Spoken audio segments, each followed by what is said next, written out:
to another, hopefully, banger of an episode. Yeah, here we are. Here we are. Yet again. The Skinnerbecker. I'm Shahina. I just want to also... Yes. Oh, I'm sorry. I want to acknowledge your consistency. I mean, yours too. Thank you. Like, it's a... Because this morning was rough, maybe. I was like, is this thing even going to happen today? No, I like that we commit and then we do. There was follow through. There was Yeah. absolutely follow through today. I know. Mm. Okay. But yeah, we're the Skinnerbecker. I'm Shahina with my co-host Nabila, aka Nabs. And today we are talking about how healing doesn't make you polite. And you would think that it does. Sure, absolutely, because we have this idea that when you are on a healing journey or you're trying to really heal from something in particular, you become soft. Yeah, this enlightened person. This being, you know, you're zen. yeah. Say the thing again. Healing doesn't make you polite. Yes, healing Okay, doesn't make you but polite. I want to say healing doesn't necessarily make you polite. Yes. Because it can make you polite. Because what if you're somebody who's like, Yeah. and you want to now? You Oh, okay. Do you understand what I mean? Yes. Okay. So That's interesting. Yeah. I know it's very relevant for you. Oh, for me, for sure. And also, healing doesn't always look gentle. It can be rough. It's baie rough, man. Kami don't lie. Kami don't lie. You know, sometimes I think, fuck this. I want to be cuck. I'm just going to be cuck. Because it's easier. No, absolutely. Yeah. But it does look honest. And I think that's going to be the key takeaway here. Absolutely. Because I think honesty leads to peace. Yes. And if I've thought about this and I thought like, what is most important for me, you know, in my life? What do I value? What am I trying to attain? And it's definitely a sense of peace, yeah. you know, and whatever leads me to that is what I need to do. What I'm which is doing. going to be being honest with yourself and the Exactly. people in your life. Exactly. And this is why why politeness is not a survival strategy. Because obviously you can see politeness as being sort of protection. Because if I'm constantly polite to people, that means I'm not, you're not upsetting anyone. Yeah. You in constant people pleaser mode. But I'm thinking politeness can be a survival strategy because remember, it can become a default setting so now you're being polite to keep the peace. Yeah, but peace to keep the peace. to keep the peace. Not attain your peace. Yeah. Which is fine for, I think, as a short-term strategy, it's okay. But long-term for yourself, I don't see how that could benefit you. Unless it's genuine politeness, right? Yeah, unless you're genuinely that type of person. I was listening to something and I think I shared this reel with you, I'm not sure. And this psychologist was saying that our survival, our default settings, our coping mechanisms were never meant to be permanent. They were there to protect us in that moment. Yeah. And it was just like, oh, okay. Which is what you Yes, said, like it's fine in the moment to keep the peace, to be polite, to keep the peace for that moment. It's fine, but it's a short-term strategy. Yeah, and then go back and process like, yay, what was that? Kind of thing. Okay, go. So being agreeable, obviously, you're keeping the peace. If you are going to be easy, you avoiding conflict, but only in that moment. Because let's say I'm not easy in the moment just to avoid conflict, but at some point the problem isn't going away. So if I ignore it for now, but I know it needs to be addressed, let's say next month, the conflict is still there. Like the issue, the problem, whatever the problem is not going away. So at some point my politeness is not saving me. I need to resolve it. So again, it's a short-term strategy. At some point you're going to have the uncomfortable, awkward, difficult conversation and being nice is only reducing your risk again in that moment. In the moment. Which again, guys, it's fine. Like we do these things to protect ourselves because I think it's important for us to then recognize if that's what we're choosing. If we're choosing politeness in the moment as a protection, yes, right? We must understand that the only way this is going to resolve is if I go back to it when I feel more grounded, when I feel safe, and then to address it again. And I mean, these are potentially learned behaviors that you picked up growing up. Like maybe you grew up in a home, maybe your childhood was emotions weren't safe. So now it's learned behavior. It's something you learn growing up. I just want to say, and I don't know even if this is linked to what we're speaking about right now, but you know, there are people out there who are rotten. They I know in that, and I'm saying this because healing doesn't mean that you shut up and take it. Somebody who's healing, I'm not just gonna, Shayna can say whatever the fuck she wants to me, and I'm just gonna be like, I understand. I see why you're saying that. Yeah. Sometimes a reaction is necessary for you to remain, for you not to abandon yourself in that moment. Yeah. You know? So, I mean, still take a moment to take in what's being said and how you're feeling. It's very, you know, and sometimes it's just important, especially when it's somebody who's a recurring problem.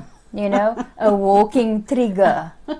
Sometimes it's just like, listen, you need to shut the fuck up. Yeah. I'm done.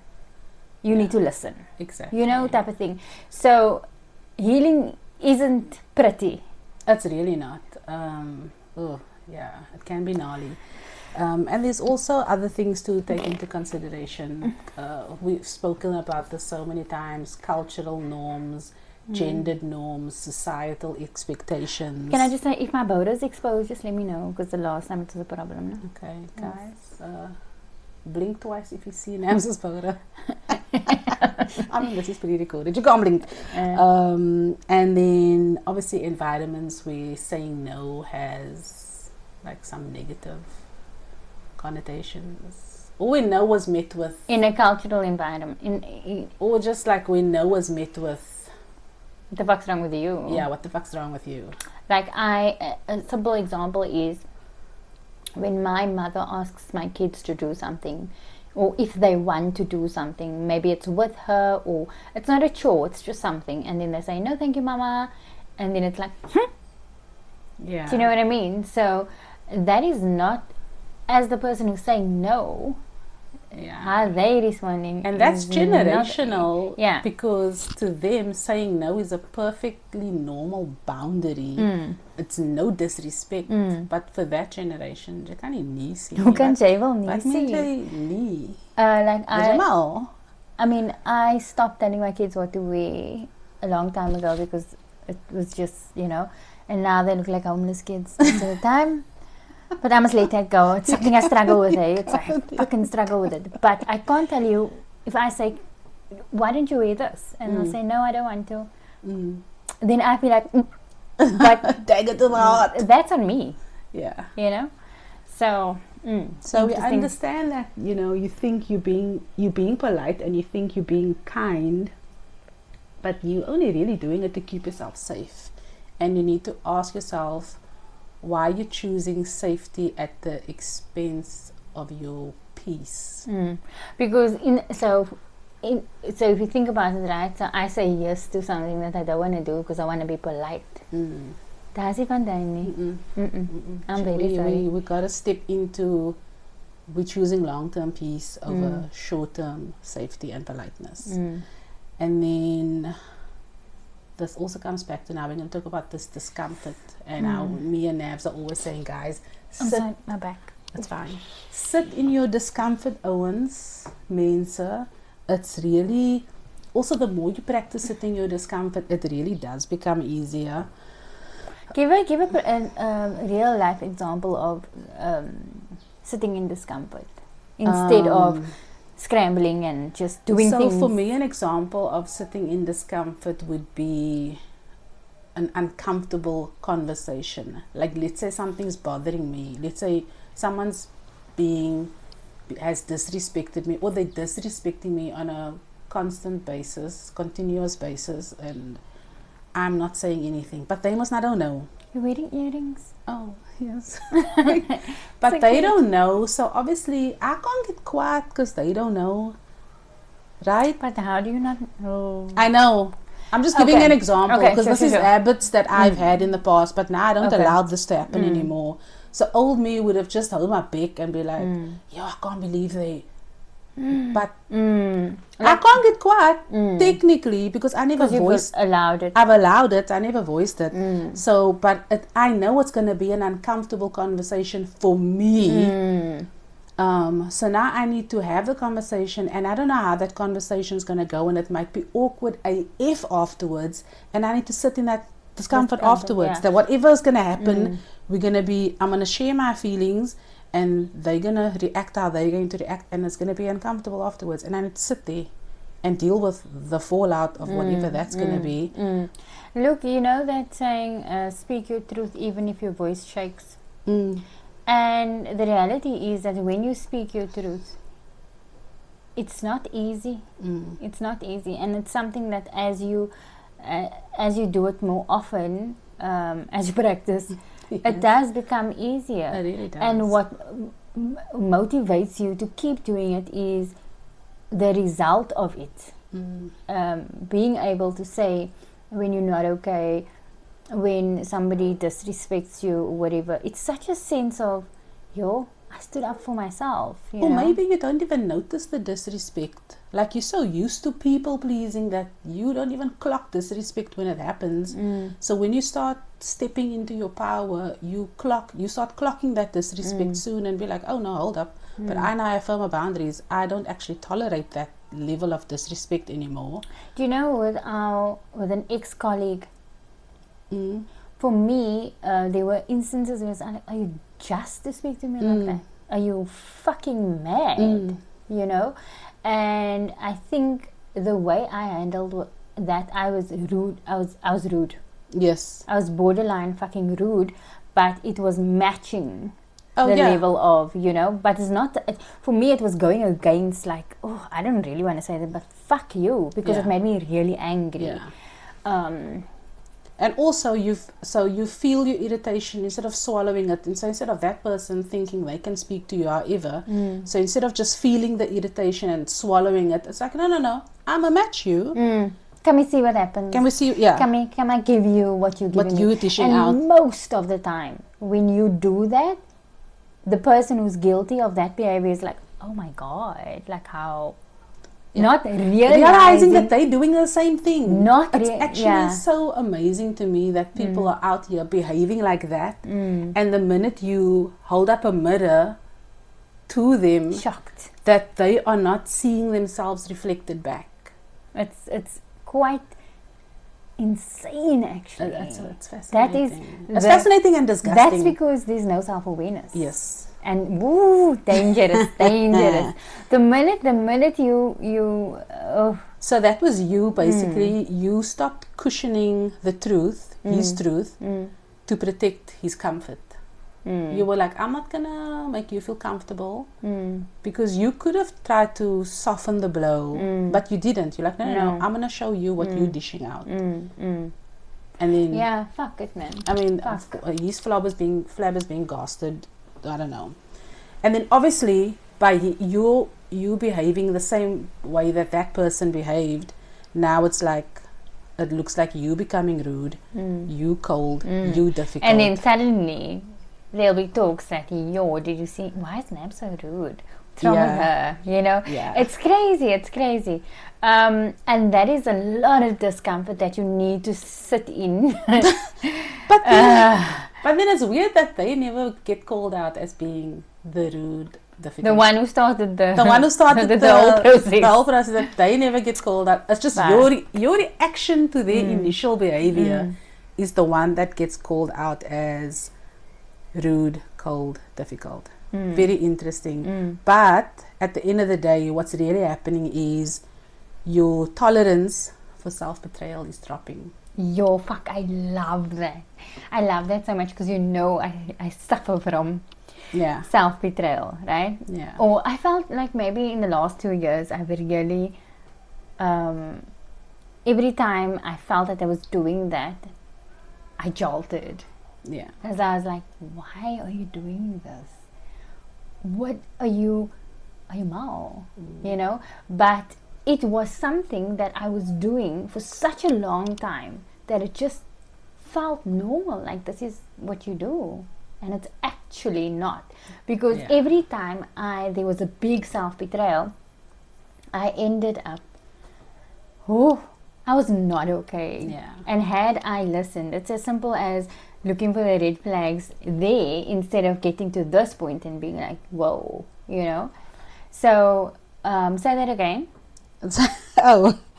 Your tolerance for self-betrayal is dropping. Right now, it's like, you know, don't fucking. And that's growth. Don't fucking. And it's going to just get less and less and less until it's like zero.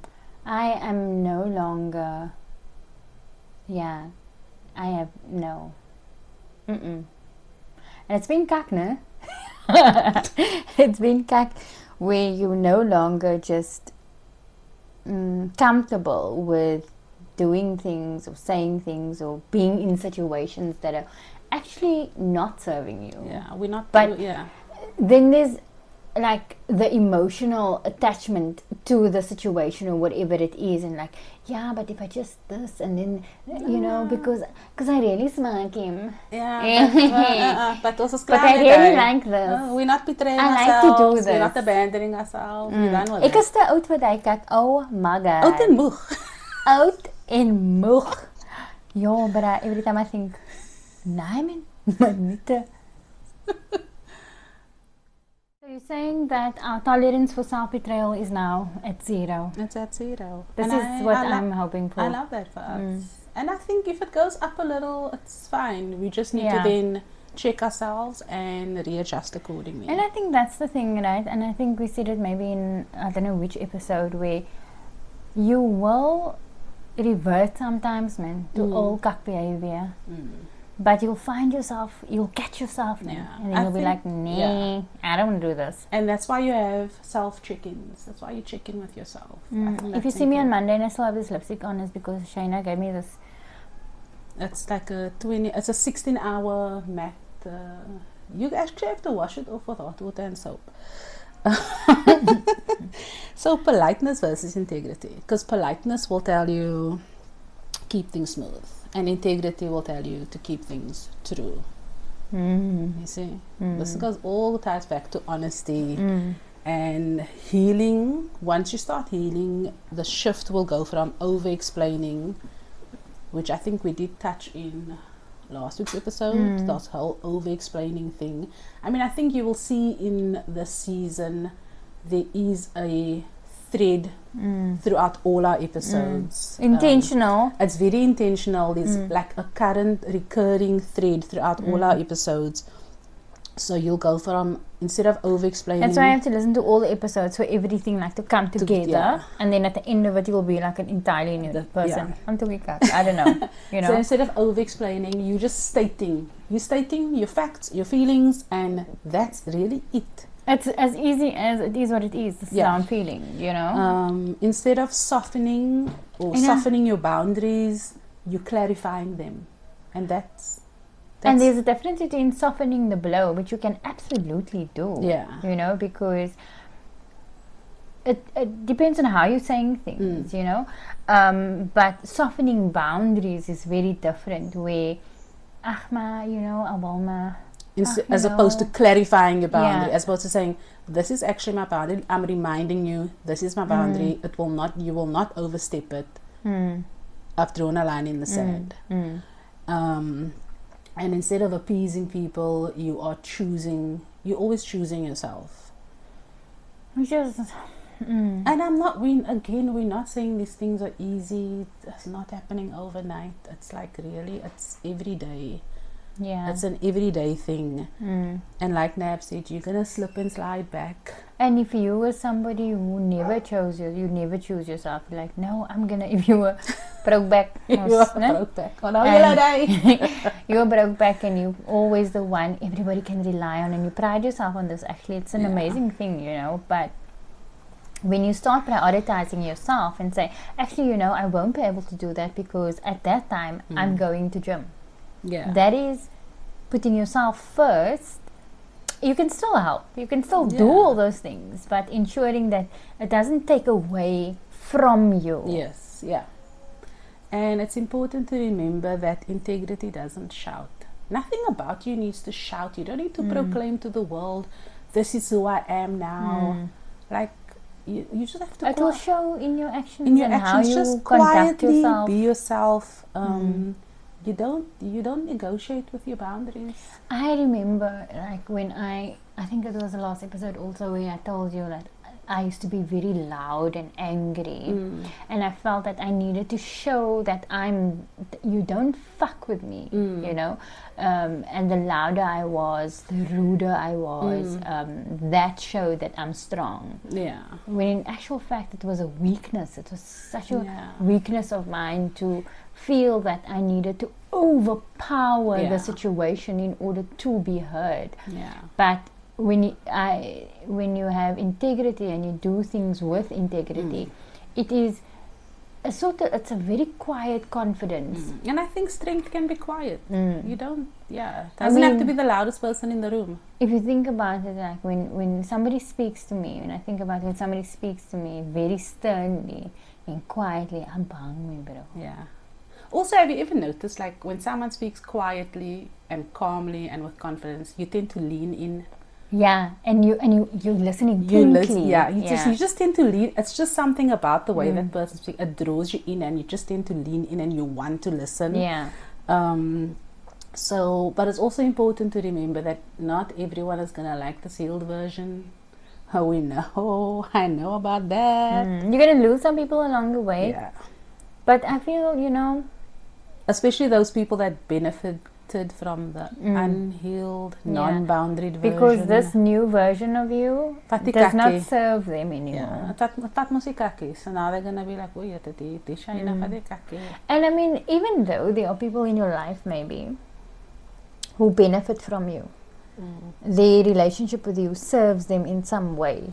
When you show up as this version and they no longer are reaping the benefits that they were, and if they choose then that they don't like this, it's gonna hurt, because people in your life are people in your life no matter what the dynamic is, you know, if you're seeing this person all the time and your friends and whatever. But losing someone like that just makes space for people who will see this version of you. But let's acknowledge the real ones, the ones that stay. So, because we always like giving flack to the ones that don't stay.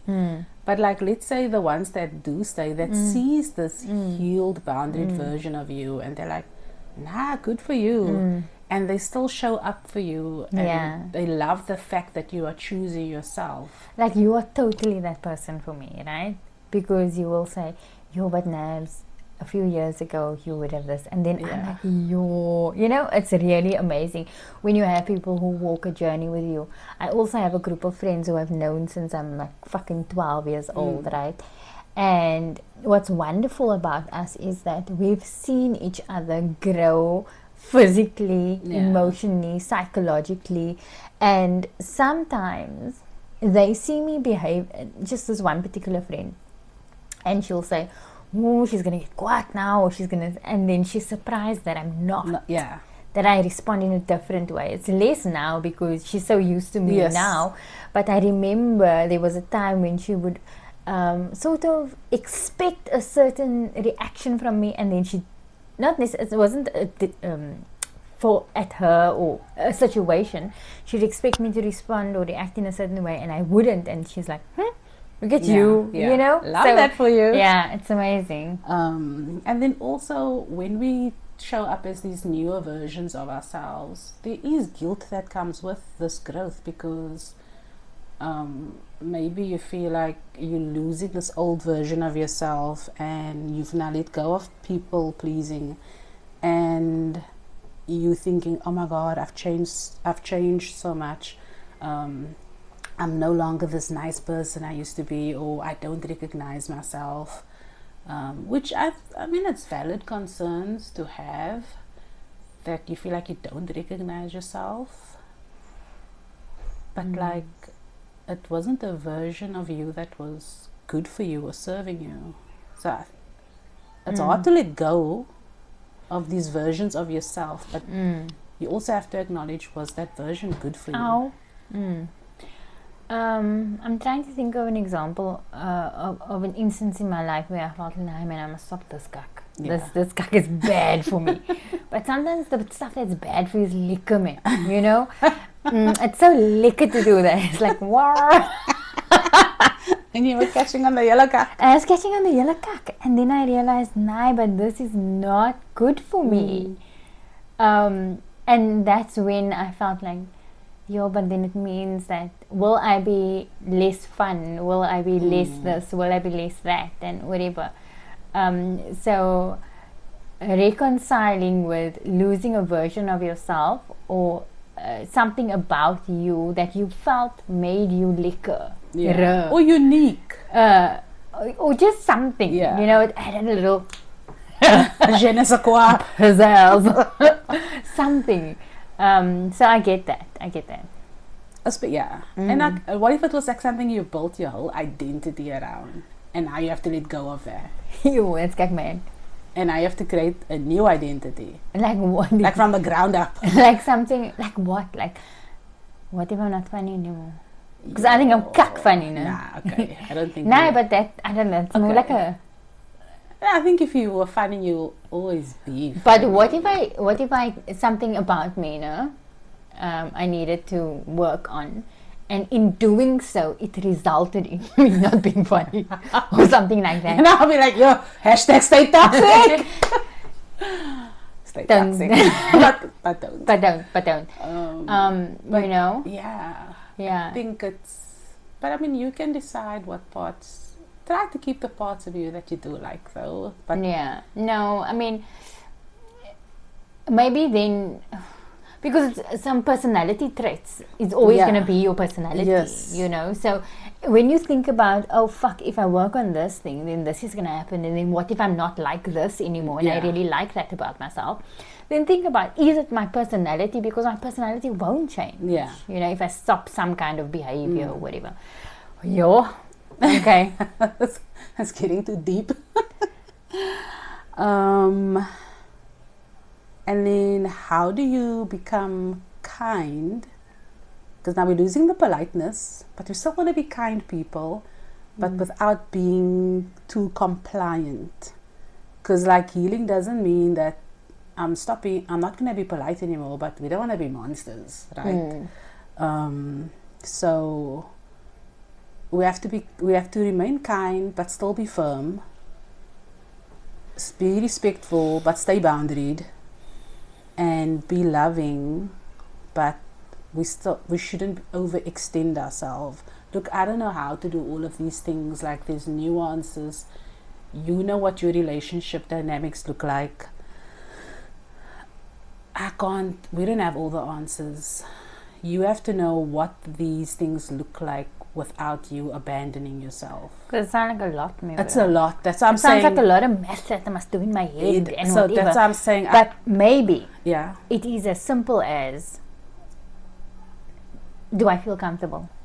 How do I feel? How do I feel about this? Is it something I really want to do? So maybe you identify one question. When you are doubtful, am I stepping into self-betrayal territory? And then you do a check-in. Yeah. You know, so it can be anything. All those things you mentioned. Yeah. Am I too this? Am I too that? Am I It shouldn't be that. It mustn't be mental gymnastics. Yes. You know, let it rather sit in your body and let that guide you. Let your intuition guide you. So you're saying that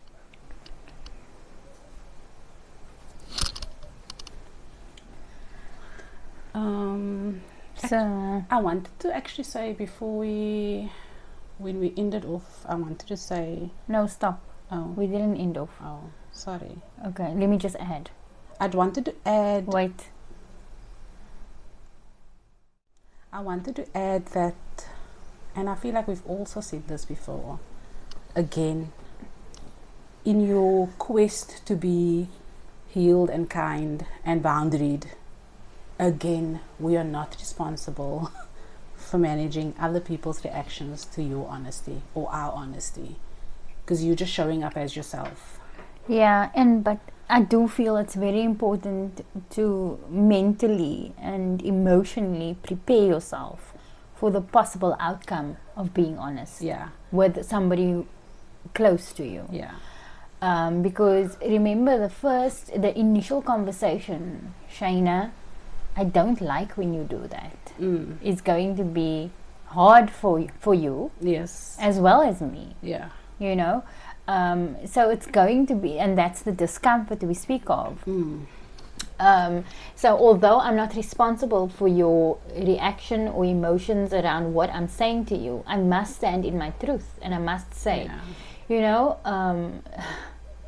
Not responsible, but you also have to be willing to accept Yeah. whatever. yeah, So let's say I'm going to have this honest, uncomfortable conversation with Nabs, and I can't manage her reaction. I must accept that however she's going to respond, I have to deal with that. yeah, And I might not like it, yeah. but I will have to deal with And whatever that outcome is. I think the trick is to hold on to the fact that you said you're dumb. You said something that where you can be proud of that, man. Like recently I had to do something and I had to say a thing. And it took me a long time to get to the point where I eventually said the thing that I was going to say. And I'm still sitting with, did that thing I say change this person's perception of me? And that's really hard for me. It's something that I struggle with, because I don't want to be seen as anything other than who I am, and you know, and for you to suddenly think of me in this light, and then you think, oh, but you actually, I'm not. But you can't control that though. You can't control their perception of you. So I'm still struggling with what has my perception of you, has your perception of me changed? But I have to let it go. Yeah. I have to let it go. I cannot control that, and I have to accept it. Yeah, I think that's important to remember. So when we are choosing truth over approval, which is now what you need to do, you choosing your truth over the approval or non-approval, Or changed perception. At some point in this healing, you have to realize that being liked is not the same as being respected. Which I know. Sometimes that's bullshit. Because I personally don't have a problem not being liked. Like, in fact, sometimes I don't want to be liked. Look, if I like you, you must like me back. You must like me. I sometimes I'm like, don't like me actually, because I have enough friends. I really do. Here's my friends. I have enough. But I mean, like in a work environment, for instance, there's a lot of people I don't like. Okay, but I respect it. Yeah, absolutely. You know, well, I mean, we're not brasa. We're not brasa. I don't want to be your bra. I don't want to. You don't want to be my bra. We have nothing in common. Don't invite me out over the weekend. No, bro, do not overstep this boundary. You know, but it's very clear. Yeah, it's very clear. Like, peace is more important than approval. We already mentioned that your peace is really more important. So we want respect over being liked. We want peace over approval. And silence costs more than honesty.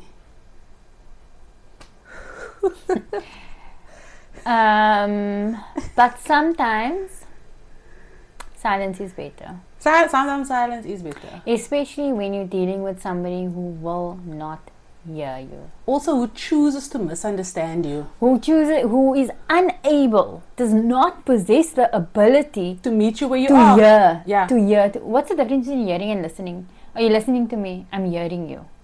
Hearing is just the words is going into your ears. So hearing is when you hear the noise. You hear Yeah. noise. Listening is when you're actually understanding what I am saying. And you can process what I'm saying. Yeah. Like, again, for me, like, you know, when somebody, like, you tell me something, right? So I tell you I don't like that. It makes me feel this way. Now, you can then say, you know, Nabs, I was having a really tough day that day, and this and this and this and this. Fine. I am listening to you and I understand what you're saying, but it does not take away how it made me feel. Yeah, but that's actually me not listening. That wasn't me actually listening. Yeah, that not was you really making an excuse. Yes. But it's the truth. Yeah. It's the truth. And then you go on and say, I'm sorry that I behaved in that way.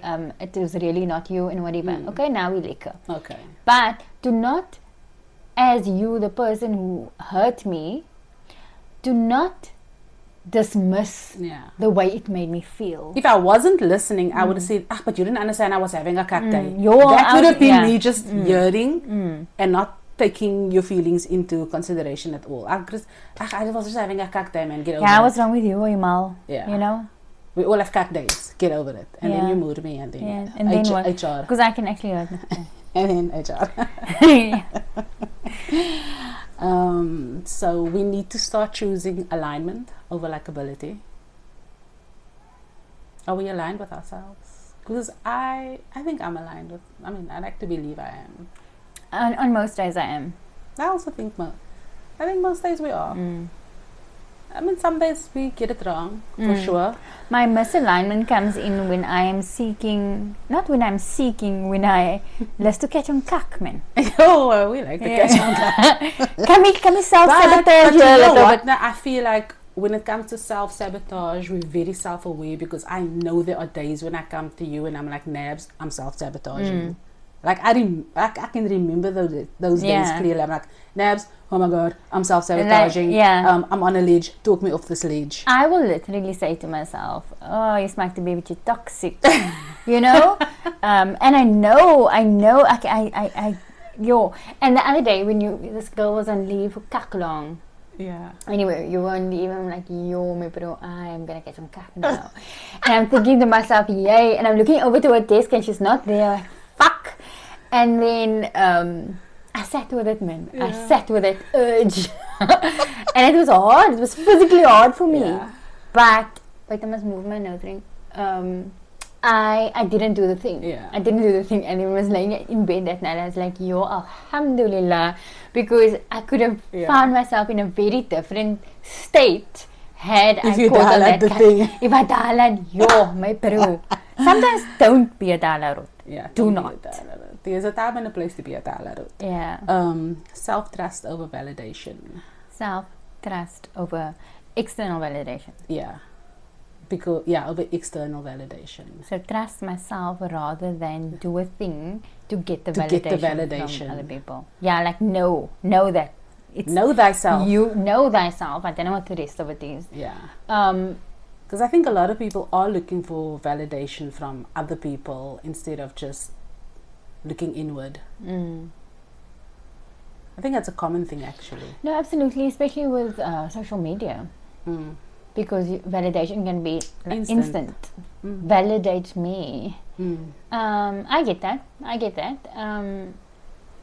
But I mean, the validation that I sometimes seek from social media just would make me feel like a little dopamine hit is not a very deep, it's not deep validation, because I know who I am. Yeah. I don't need anybody to tell me the things that I know about myself, that I know to be true about myself. It's just like, do my look up? It's like dumb stuff, man. Yeah. You know what I mean? It's not the real, big internal things. Like, am I a good person? Yeah, kind of thing. Okay. And then truth over politeness. Always. Which is the whole point of the episode, is not choosing politeness. Yeah. Yo. Okay. And then just to recap, really, what does polite look like versus healed? Because polite says, I don't want to cause trouble. And how many people do you know in your life how many people do you know who say, yo, I don't want to cause trouble? So now what, you're just gonna let them take you for a pee all time? Yeah. Whole time. So you swallow discomfort, you smile through resentment. Bruh. Ya Allah, You know, when I have a feeling that I am like silencing myself, I want to vomit, maybe. So I was just gonna say, I can't. It's like I literally, it makes me physically ill. It sits in my body now, and like, I cannot. But there's somebody in my life who I know that silence is better. Silence is better, and I must walk away. I must walk away. And you would know, like, I mean, you would know in your life who these people are for, that you would need to choose silence for. And I have this vision of myself, right? Like when I'm engaging in a heated conversation or whatever, it's like I literally have to pull myself back. And it's really fucking hard. But the fact that I know I can do that in that moment makes me proud. I love that. Because I go back, I calm the fuck down, and then I'll be like, you know what? Love that. Yeah. And then healed says, I don't want to abandon myself. But I'm so fucking healed. Yeah. It allows for discomfort, and you name your needs clearly. Because I think that's important. What do you need? Name it. Yeah. Name it. Because I also know, right? When I think about, I mean, this isn't working for me. I don't smack this anymore. But then, what do you need? Yeah. Because you don't go to the next step. Yeah. You just think like, nah, I don't live to do this anymore and whatever. Okay, cool. Okay. But now what? Yeah. How do you then move forward from that? And the moving forward, you know, I find that every step in that process, sort of, you find that everything's scattered, and then suddenly everything aligns so beautifully, and you plot out this plan, man. Yes. Ne? And then it's like, yo, look at me, my bro. I'm some this number. Exactly. So you know? name it. Name what you need. Polite is saying yes when your body says no. There's that intuition, that feeling, that when you know you're going against what you really want. So I was supposed to go out last night. Yeah. I was supposed to go see a youngster. He doesn't know. What happened? Anyway. What happened? No. So I was supposed to go with a friend of mine. But my friend was not, he just got so sick. And, but at 9 o'clock last night, I was still like lumming here, just waiting for my friend now and whatever. And I'm thinking, but I actually do not see myself anywhere but here tonight. Okay.